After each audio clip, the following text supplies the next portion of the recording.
All right, so now we're going to install the FTDI driver. If you haven't downloaded it already, you can download it right here. Once it downloads, you're going to open up the zip file.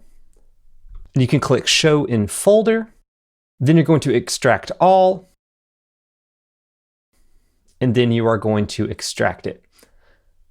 Once you have that folder unzipped, now you'll be able to right-click this and then run this as an administrator. And then you'll walk through the setup process by extracting everything, accepting all the agreements, and finishing the install. At this point, you're going to need to restart your computer. Then once it's restarted, you can go into your device manager and then go down to ports, and you should see a new USB device that is showing up. In this case, this is COM5, and that number is what you're going to need to know when you go back to easel. When you hit continue setup, then you're going to enter in your COM number, so 5. And at this point, it's going to write the configuration and you are connected.